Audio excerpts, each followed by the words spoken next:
Ladies and gentlemen, today's conference is scheduled to begin shortly. Please continue to stand by, and thank you for your patience.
Welcome to Gevo's fourth quarter 2020 earnings conference call.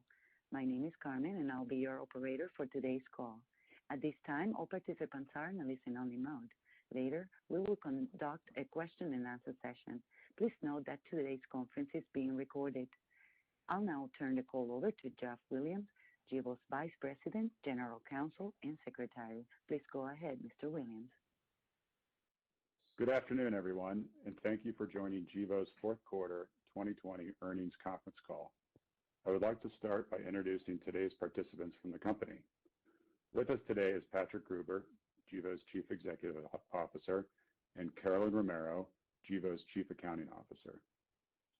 Earlier today, we issued a press release that outlines the topics we plan to discuss today. A copy of this press release is available on our website at www.gevo.com. I would like to remind our listeners that this conference call is open to the media and that we are providing a simultaneous webcast of this call to the public. A replay of today's call will be available on Gevo's website.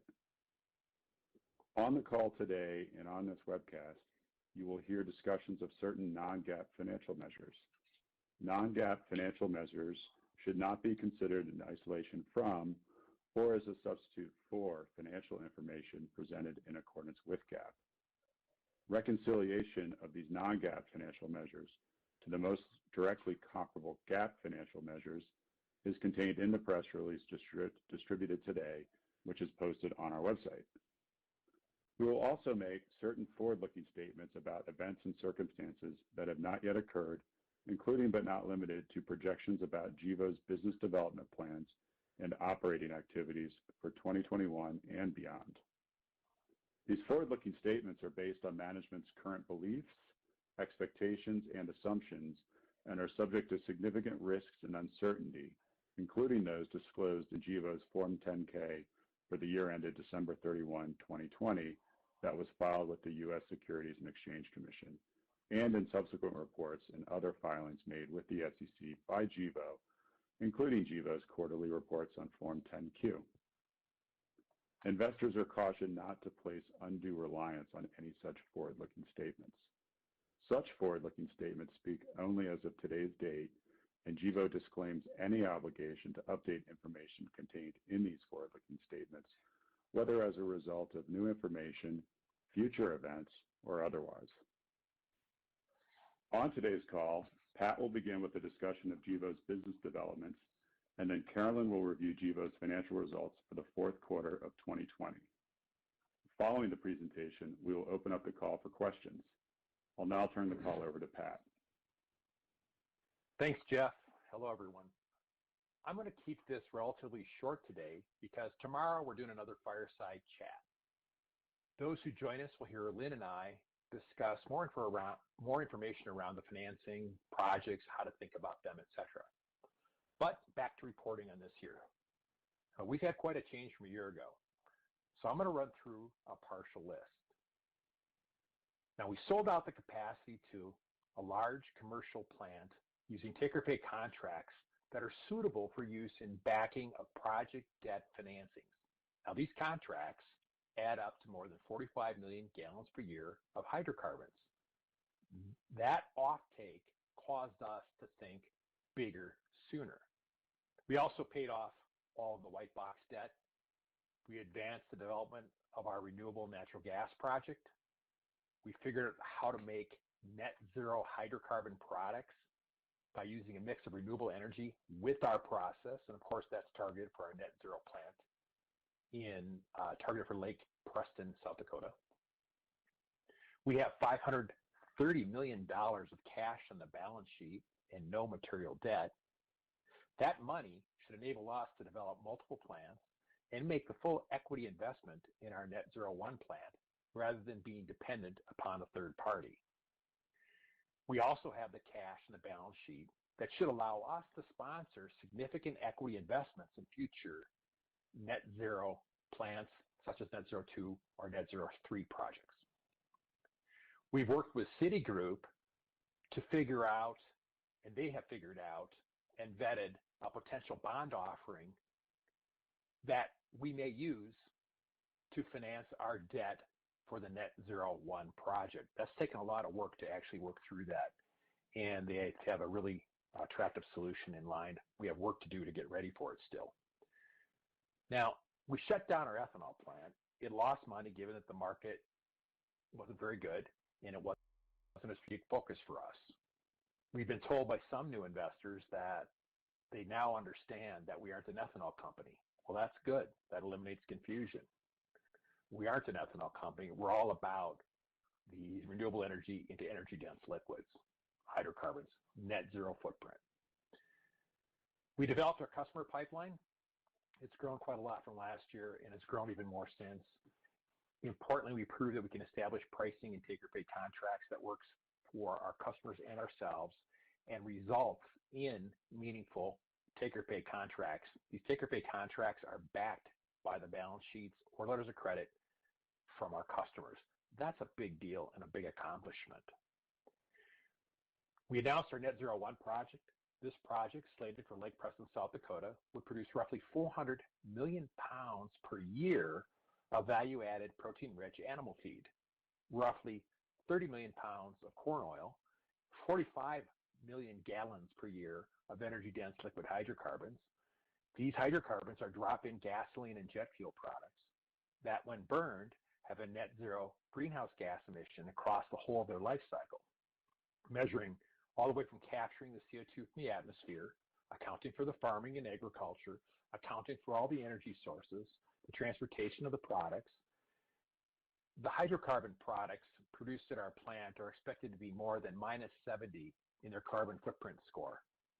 But when burned as a fuel for transportation, the whole cycle would be net zero according to the leading science-based lifecycle model called GREET that's been developed by Argonne National Lab. So how does it get to net zero? It's all about two things. Paying attention to how things are grown, that is the growing practices such as low-till and no-till, along with precision agricultural techniques where farmers only apply the chemicals that are needed, not excess. And two, eliminating dirty electricity and fossil-based natural gas from our production processes. Net zero is being designed to be off the grid from dependence on fossil-based energy. We are putting in a water treatment plant that is expected to generate enough biogas to meet the thermal demands of the plant and provide enough excess gas so we can generate about 30% of our own electricity with a combined heat and power unit. We plan on meeting the need for the other 70% of our electricity from a related wind project that we are developing with Joule Energy. We don't want dirty electricity that's typical of the grid in this country. We don't want it. We also expect to use our green electricity to generate green hydrogen for our production processes. We haven't decided yet if we'll make excess hydrogen to take to the marketplace. Our negotiating power has strengthened as well. This means that strategics approach us differently now. We expect that if and when we work with strategics, we'll be able to make a more balanced deal. That's a major change from our previous position when we had our hat in our hands. Yeah, several parties are in discussion with us. No, we can't give more detail at this point. So what's going to happen this coming year in 2021? We expect to sign more take-or-pay customer contracts in support of Net Zero 2 and Net Zero 3.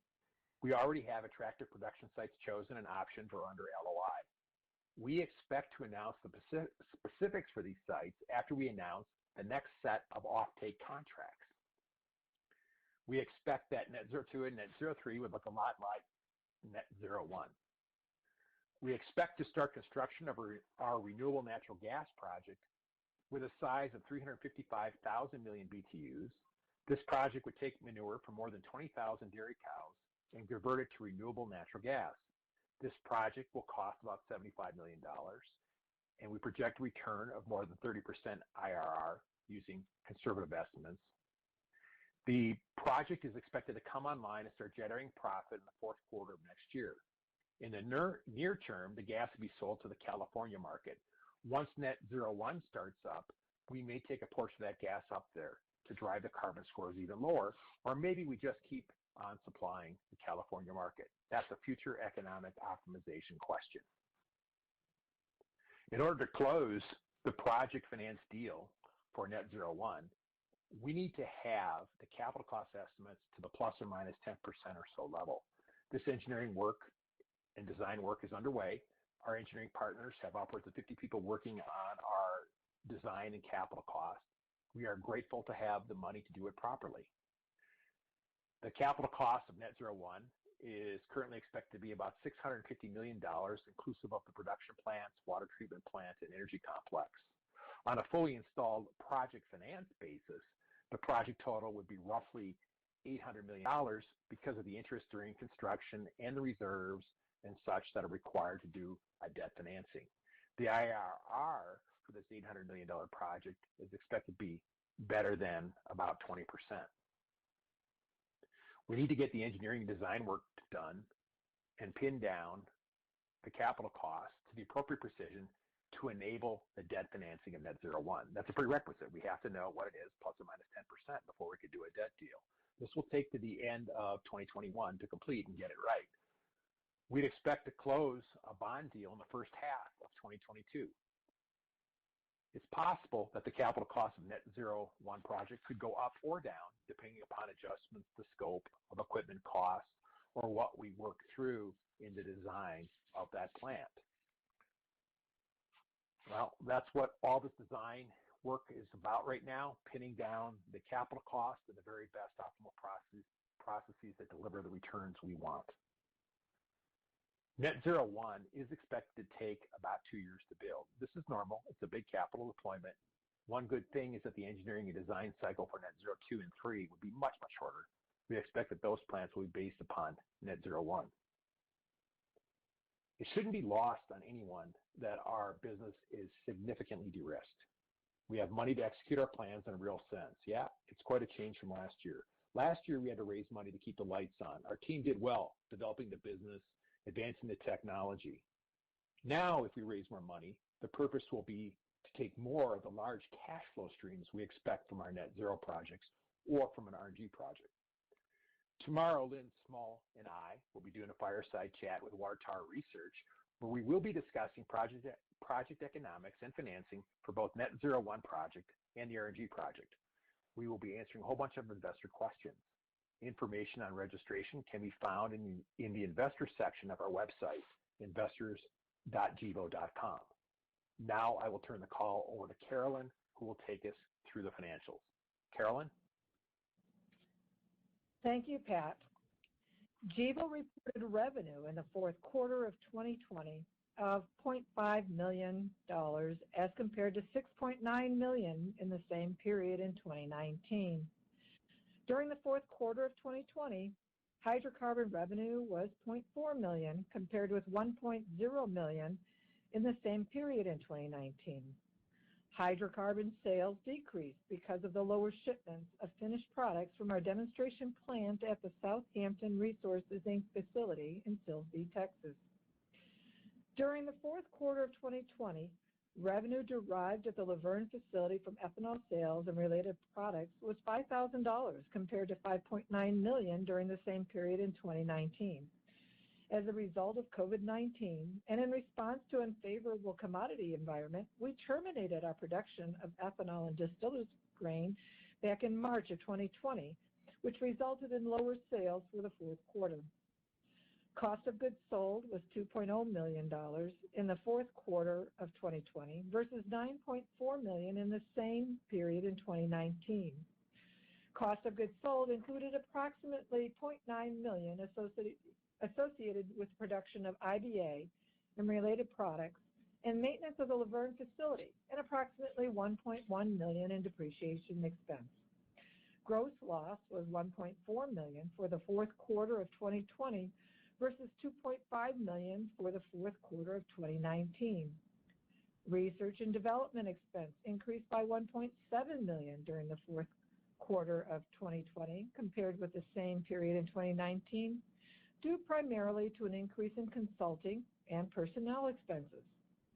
Selling, general, and administrative expense increased by $0.2 million during the fourth quarter of 2020 compared with the same period in 2019, due primarily to an increase in consulting and personnel costs, offset by a decrease in investor relations and marketing costs.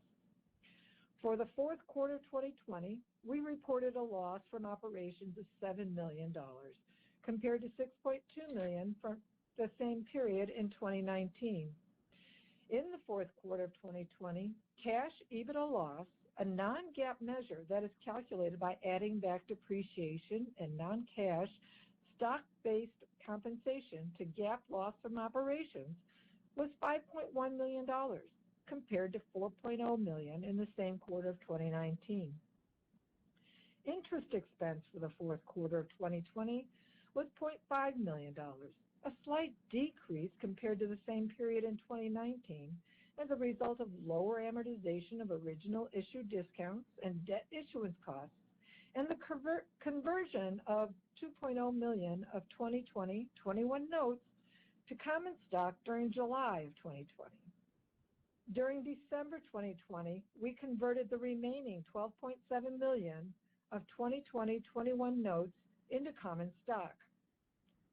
For the fourth quarter of 2020, we reported a net loss of $18.1 million, or a loss of 15 cents per share based on a weighted average shares outstanding of 120,017,120. This compares to a loss of $6.8 million in the fourth quarter of 2019, or a loss of 50 cents per share based on weighted average shares outstanding of 13,659,944. During the fourth quarter of 2020, we incurred a $1.4 million non-cash loss related to the conversion of $12.7 million of 2020-21 notes into common stock. During the 30 months ended December 31, 2020, we recognized a non-cash loss totaling $8.6 million due to changes in the fair value of our 2021 notes embedded derivative liability, resulting from the increase in the price of our common stock prior to the conversion of the $12.7 million of the 2021 notes. Adding back these non-cash losses resulted in a non-GAAP adjusted net loss of $8.1 million in the fourth quarter of 2020, or a non-GAAP adjusted net loss per share of 7 cents based on a weighted average shares outstanding of 120,017,120. This compares to a non-GAAP adjusted net loss of $6.8 million in the fourth quarter of 2019, or a non-GAAP adjusted net loss per share of 50 cents per share based on a weighted average shares outstanding of 13,659,944. Now, I will turn it back over to Pat to wrap things up. Thanks, Carolyn. Let's open up the call for questions. Operator? Thank you. And ladies and gentlemen, that is *1 to get in the queue and ask a question. To remove yourself from the queue, press the pound or hash key. Again, *1 to get in the queue. Please stand by while we compile the Q&A roster.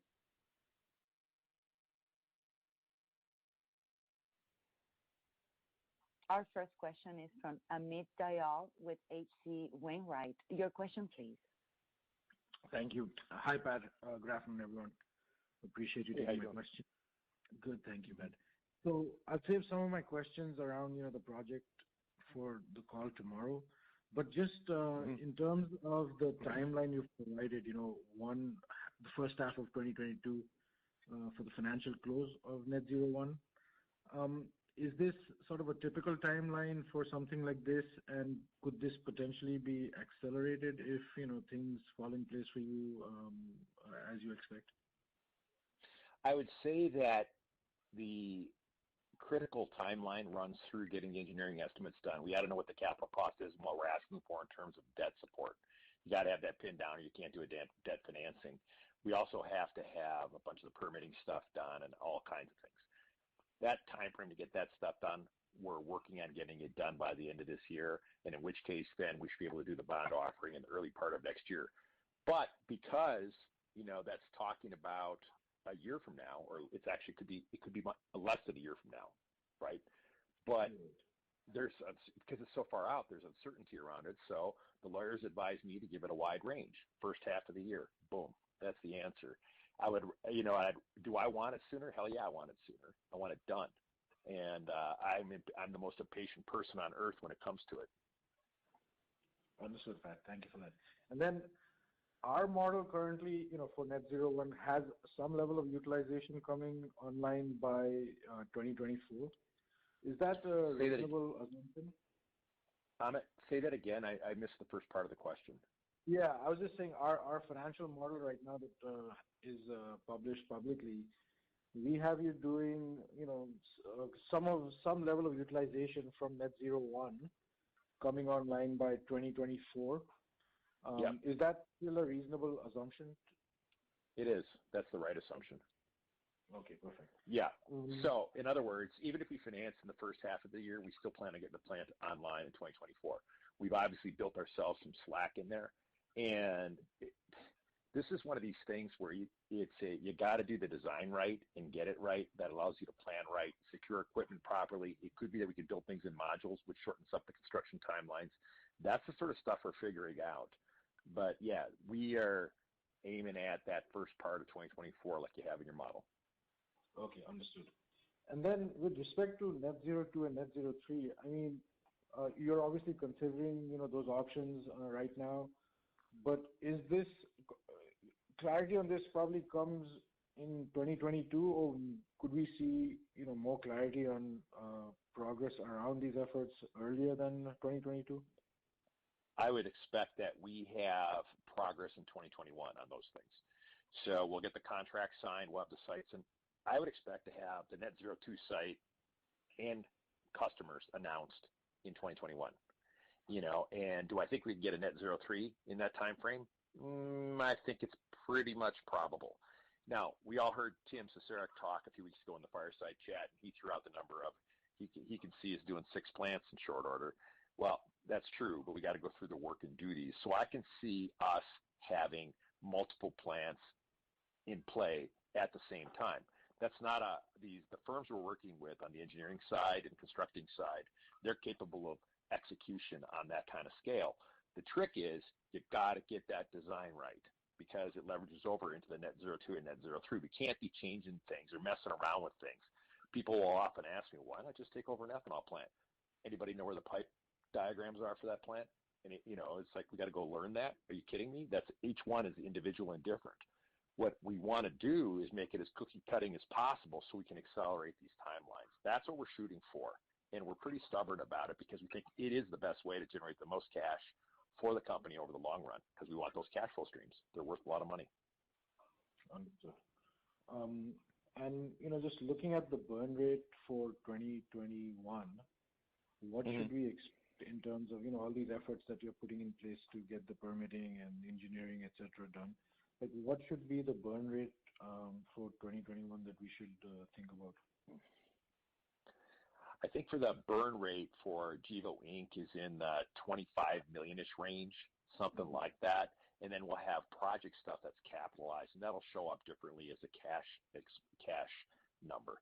We'll have to give guidance on that, I suppose, at some point, but it's kind of your normal project stuff. It's in that kind of a bucket. But of cash burn to do the development, or, the resources to add, we're adding staff, for example, and more people to go do things, that would show up. We wind up with probably 25 million, 26 million of burn at the corporate level. So that's the G, SA, R&D, including the engineering stuff, the actual corporate engineering. Project stuff, permitting, project, focused work, that's all going to be in a capitalization bucket for the project. That's a development expense. Understood. Yeah. Just one last one for me, Pat. On the renewable natural gas opportunity, the initial effort seems to be just for your upcoming facility and your own consumption, et cetera, to lower your, carbon intensity. But could this develop into a larger sort of ambition for the company in terms of actual, revenue scaling beyond, what your initial efforts are?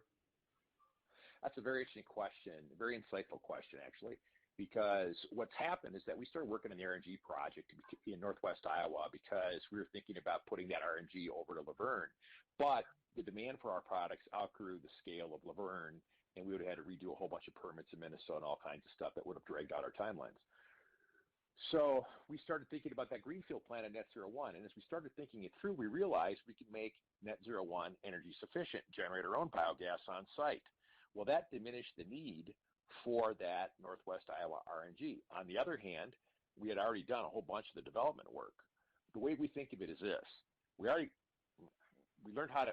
So in this last 18 months, we learned how to be developers for renewable natural gas. We are going in the renewable natural gas business. That's just a fact. We're going to be doing that. This 355,000 million BTUs is initially going to go to California. That's where we're going to sell it. There'll be a time in the future once the Net Zero plant starts up, or maybe when we start Laverne back up, or maybe when we get to our Net Zero 2 or 3 site, we can use that natural gas there too, if we need to. So it gives us optionality that I kind of like. But it shouldn't be lost on anybody that we do in fact have the capability to develop projects when not everyone can. And we see how to get it done and how to monetize it.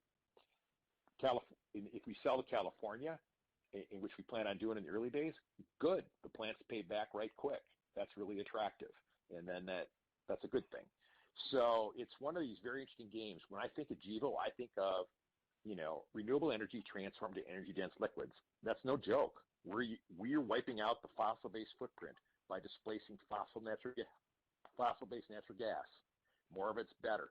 We could actually drive if we took that gas up to Net Zero 1, we could make a large negative greenhouse gas emission liquid transportation fuel. That's kind of astounding. All right. Understood. That's all I have, Pat. Thank you so much. I'll see you on the call tomorrow. Sure. Thank you. Our next question comes from Paul Fratt with Noble Capital Markets. Your question, please. Yeah, good afternoon, Pat. Hey, Paul. If I just get one quick one out of the way, what's your current share count right now? I believe it's 198 million shares. Okay, so it hasn't changed much since the end of January. And then No, it hasn't changed at all since the end of January. Yeah, no, I was thinking maybe some of the warrants might have exercised, because I think you still had some warrants out there. Right? Yeah, you know what? The number that I have is still the same old number on my slides that show up from Carolyn. Yeah, the same. This one. And then on the RNG, Pat, you said, 70 to 75 million as far as CapEx. Have you, and you're working on the financing, have you figured out, is it 70-30 as far as debt equity, and how much equity are you going to end up putting into that plant? Okay, we're going to talk about this tomorrow at the fireside chat, but here's the preview, is we don't have to put any more cash into it. We already did the development work. In fact, we're going to get a rebate, so to speak, in that when we close that deal, we'll get money back. So it's already kind of a done deal, and the financing's arranged. And we'll be talking more about that tomorrow when Lynn's on here. He's the guy who did a great job getting it all organized and getting it financed. And so that cash flow we should be seeing that, it'll be meaningful cash flow by the fourth quarter. We'll start seeing some of it early next year, but construction starts we're going to break ground it's getting organized right now, So it's, very, very soon we'll be breaking ground. We'll do an announcement, and, we'll have to see what kind of ribbon cutting ceremony and stuff like that, or a groundbreaking ceremony and things like that. But it's Lynn's done a great job of getting it all organized. Chris Ryan has done a great job at, figuring out how to do development of RNG and get it done. It's good. It creates a different business opportunity for us. Yeah, just two quick ones. Do you have an estimate on how much cash you might be able to get out of that once the financing's done? And then also the startup, is it first quarter of 2022 or fourth quarter of 2022? It'll start up. Hello? Who is that? Oh, that's Lynn. Sorry. Oh, Lynn's okay. Go ahead. Yeah, we'll start up in first quarter, but the cash is a little bit back and loaded because of the way the LCFS credit system works. But we're expecting cash distributions out of the project in the order of $10 million on very conservative assumptions around carbon score and the cost to complete. We think we can do a lot better on the capital cost. What's the range of outcomes, do you think?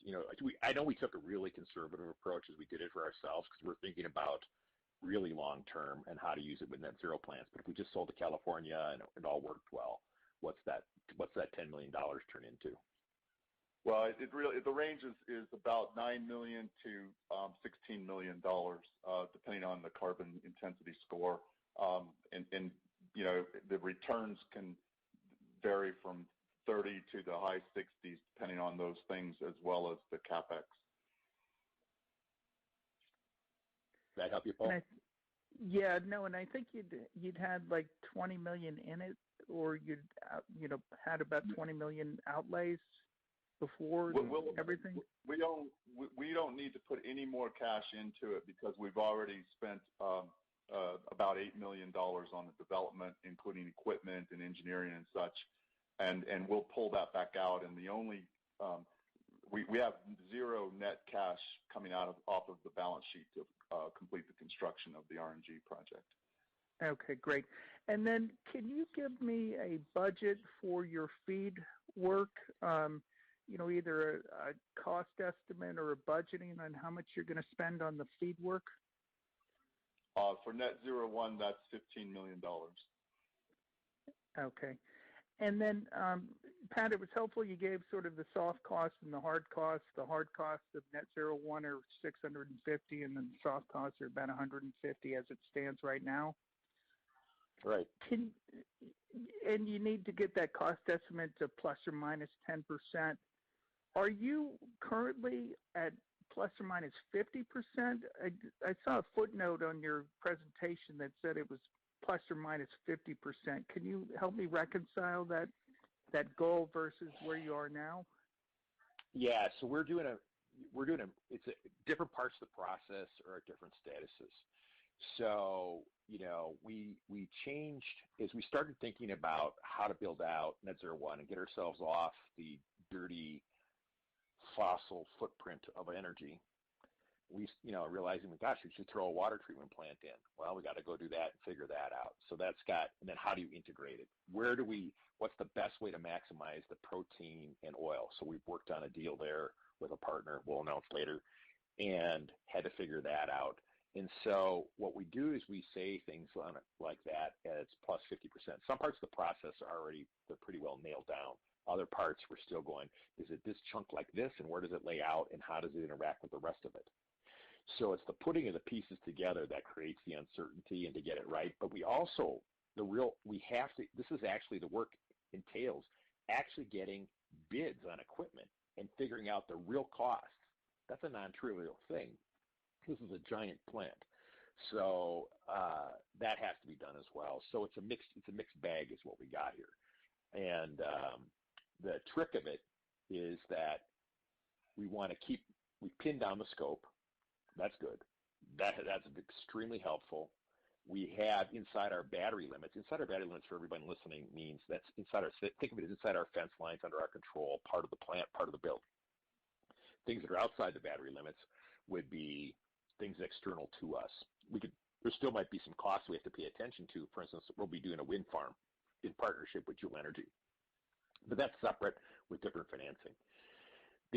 Inside our battery limits, we got a water treatment plant, we got a protein plant, we're going to be taking out vegetable oil, large amounts of it. We want all that stuff because that offsets the acquisition cost of corn, right? It's correlated. It's an internal hedge kind of a thing. It's worth a lot of money. And then we got the hydrocarbon stuff. We're partnered with Axens on much of that because they've built a whole bunch of these kind of plants where you take the petrochemical-based butylene into hydrocarbons. Well, that's real similar to what we're doing, except for we're starting with isobutanol. You got to make isobutanol and isobutylene, and once you go from there, then it works. Well, great. They've done 120 of these plants before. 25 of these plants before, so that's all good. So it's all about putting all the big pieces together and figuring it out, and it just takes time, and that's where we're at. So it's not we're at this part it's a mixed bag, different parts, different places working it through.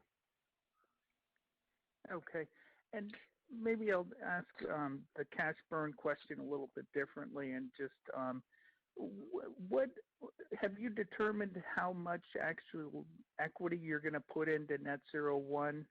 What that figure is actually going to be, or is it still moving target because of the capital cost estimates haven't been completely finalized? At the CEO level, I just simplify it and say we're doing 100% of the equity at Net Zero 1 unless someone makes us one hell of a sweet deal, and then in which case we'd share that cash flow stream. Now remember, we're greedy. We view that cash flow stream as roughly $100 million a year of EBITDA at the project level, and so why would we share it?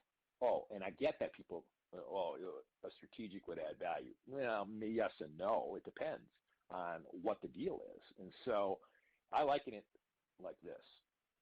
I live in Colorado, and I'm a baker. I'm baking a cake at high altitude. It's tricky. I got all my ingredients. I don't need extra cooks in my baking kitchen right now helping me bake. You want to put frosting on it after the thing is baked? Hey, welcome to it. We'll look at it, see what the deal is at that time. And so it could be that we do add additional people into the mix of equity prior to close. It could be that we do, and we're going to want to look at that very, very carefully. But you get them in too early, then you got too many cooks in the kitchen, and that's how you ruin timelines. So I like where we're at on that front. Now, Lynn, you can give a little more example of what you're thinking about and what you've modeled. Sure. The debt work that we've done with Citi has been pretty exhaustive to confirm that we can qualify for a private activity bonds issuance. That's a tax-exempt bond issuance. Those markets are very attractive for the types of projects that we're sponsoring, the Net Zero 1. We expect to be somewhere around 2/3 leverage. At the end of the day, we're expecting that, we could be putting in somewhere in the neighborhood of $250 million of equity if we invest 100% of the equity in that project. And I'd also note that the returns that Pat cites are oftentimes not giving credit to a range of fees that we would not charge to the project if we're 100% equity. If we're partial equity, we'll charge for licensing fees, operations and maintenance fees, project management, certain overhead recoveries.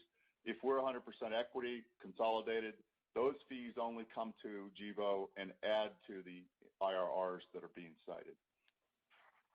Great, that's helpful, Lynn. And that is, that $250 million equity, that is a 2022 event, right? So it's That's right. Do you have an idea sort of where you think you'll end the year? 2021 from a cash perspective, you have $531 million now. Do you have an idea of sort of what you think your cash on hand or on the balance sheet will be at the end of this year? Well, Pat, I'll just say that we're budgeting the development of Net Zero 1 as though we're going to complete it and close financing at the end of 2021. That won't happen, but that's the way we're budgeting it. And it's including long lead equipment deposits to maintain that completion schedule that Pat cited earlier in 2024. We're going to probably have about $45 million out the door that will recover when we close the financing of Net Zero 1. Yeah. Okay. And then so if you're doing our cash, then you'd add it up and say, well, you told you it was going to be $15 million to do the feed engineering, right?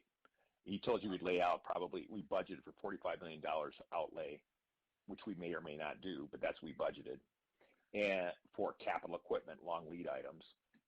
And then we told you that it's like $26 million of corporate bird-related expenses and all the other work.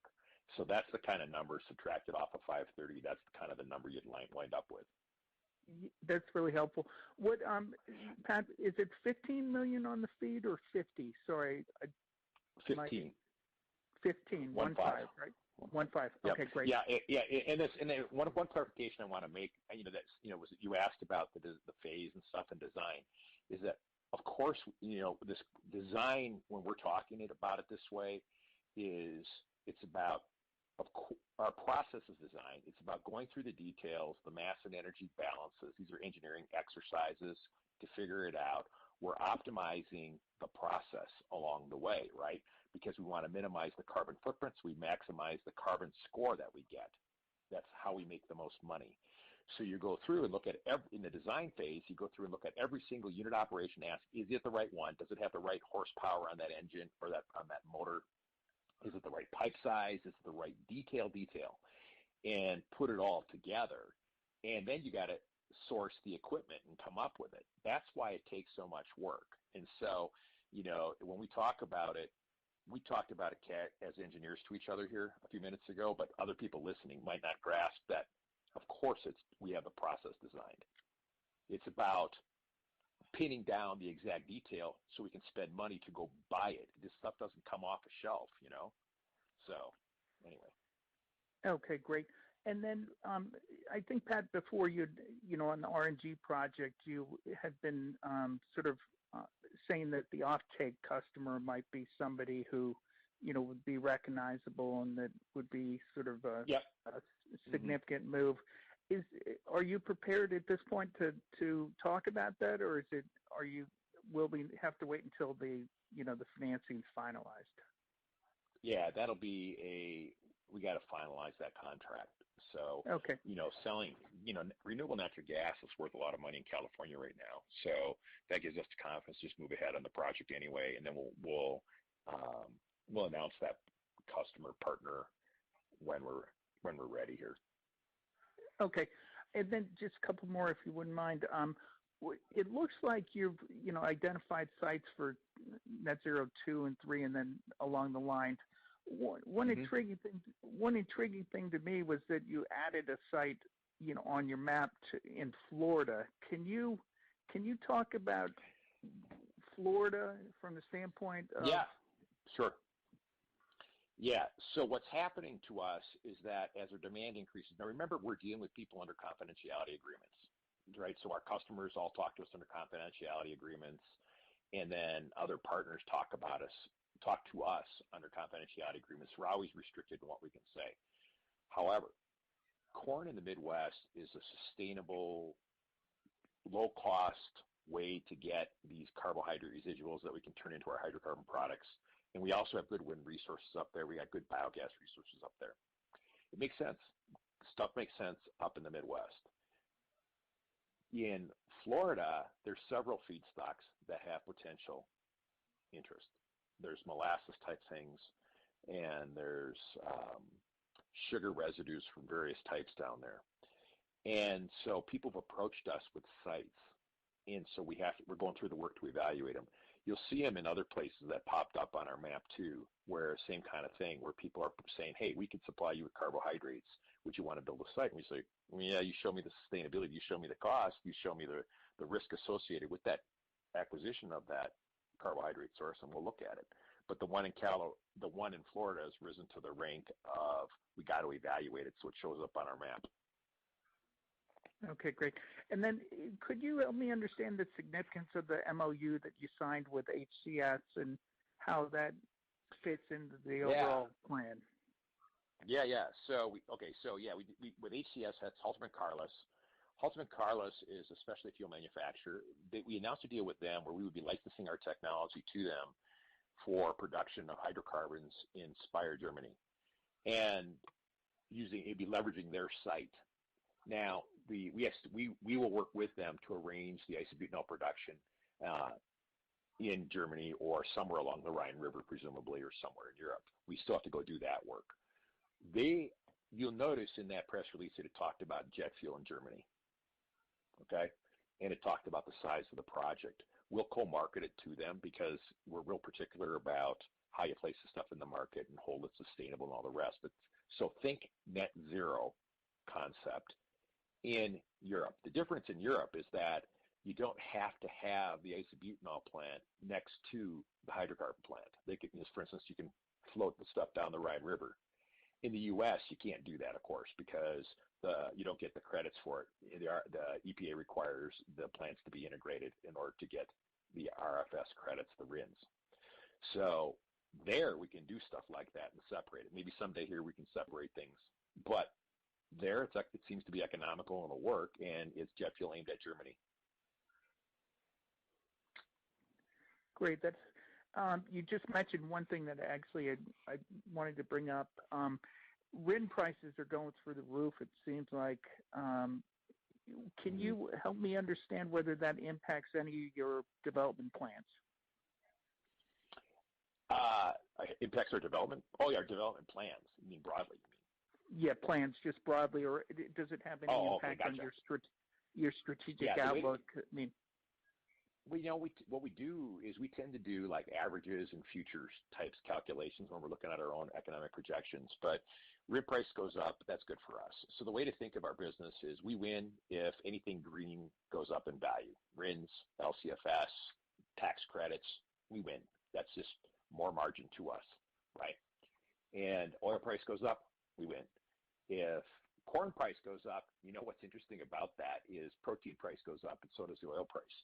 And so that, that's one, it isn't such a clear cut. It's not a loss, and it might even be a win, depending upon exactly how it happened and under what circumstance. So it's one of these very interesting dynamics that we have. We've tried to de-risk the project on all those fronts. But on the RINs, we get 1.6 times the RINs.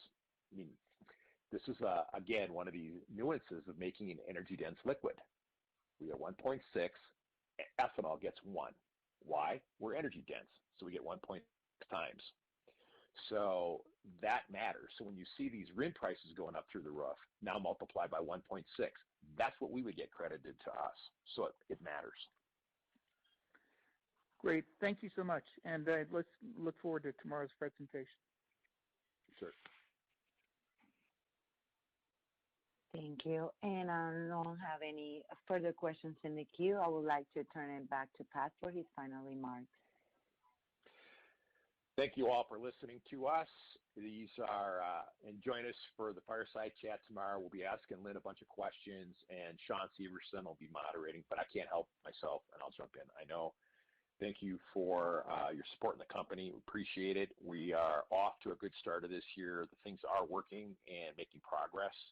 It's actually it's such a change and a blessing from last year.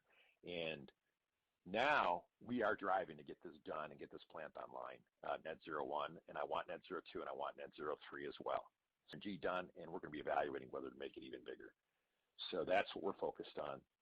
Thanks for listening today. Bye. Thank you, ladies and gentlemen, for your participation in today's program, and you may now disconnect. Have a great day.